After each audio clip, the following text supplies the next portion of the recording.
I've been program director of the North Park since the theater reopened in 2014.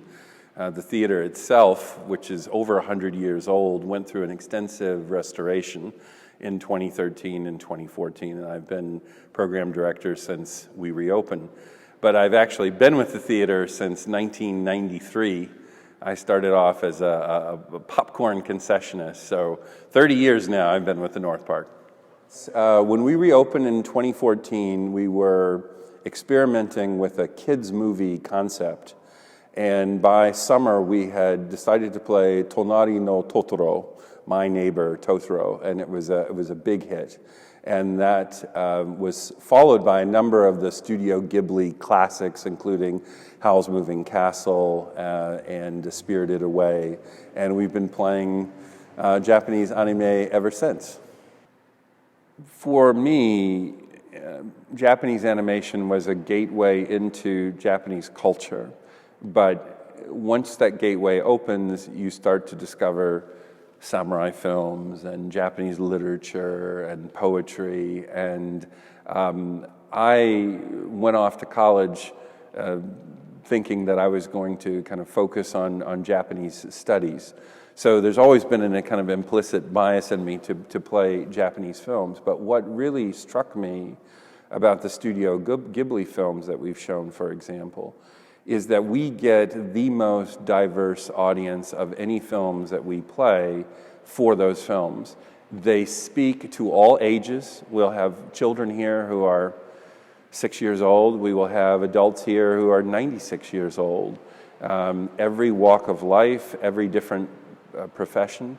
And so I think it's extraordinary that the Japanese have their own distinctive culture, but they're able to make pieces of artwork that still have universal appeal without, altering themselves. And I think that is a real character trait that's admirable. I don't think every country's been able to produce art that is so embraced by so many different parts of the world. So I want your broader audience to know that the connection of the audience to Japanese art is very, very strong, and that's a tribute to all of the artists who created it. The biggest box office gross we've ever gotten from an anime film came from Demon Slayer, the movie in 2021. But believe it or not, for each of the last 3 years, our highest performing film has been from Japan, has been an animated movie from Japan. So Japanese films are much beloved, but not just anime, kind of the broad range of Japanese cinema is popular. In terms of a Japanese film, I would say my favorite booking was The Island of Cats, which we played here in, I believe, 2020. That was a very special film because I had scouted it from Japan. It didn't have a U.S. distributor. We dealt directly with Kadokawa to bring it to Buffalo. And there was a lot of heavy lifting. The film itself was in a different technological source than what we normally play. So we had to get a new technology in here to play the film. So all of the technical, logistical side had to fall together perfectly to book it. And then we had a tremendous response from Western New York, in part because the love of cats is universal. North Park opened in 1920. It was the original Shea's neighborhood movie theater.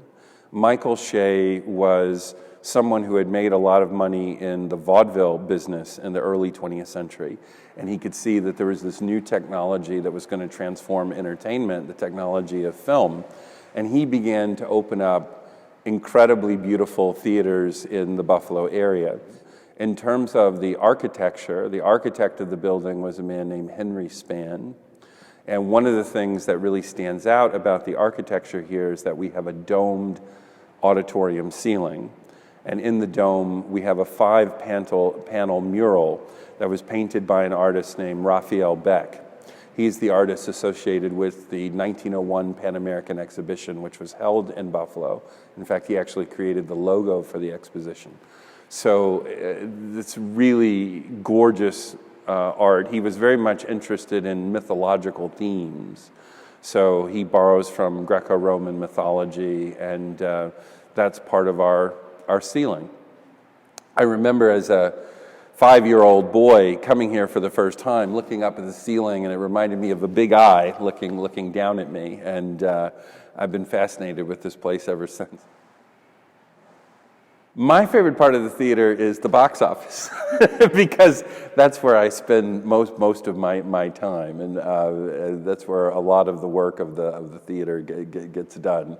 I love being in the box office because when we have a popular movie, it feels like that's where the action is, and you get to meet and greet people, and you also can hear what people have to say as they come out of a movie, whether they like it, whether they didn't like it, whether the response is really rapturous or muted. So it allows me to take the temperature of our audience. Well, my wish for the North Park is that it stay in business and a going movie theater for the next 100 years. I think the movie business is going through profound changes.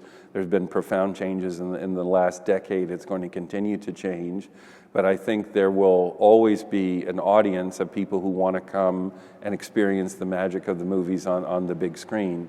But it is a challenge in the current environment with rising costs to be able to stay in business. So my priority is that we stay in business and have this as a cultural gem for generations to come.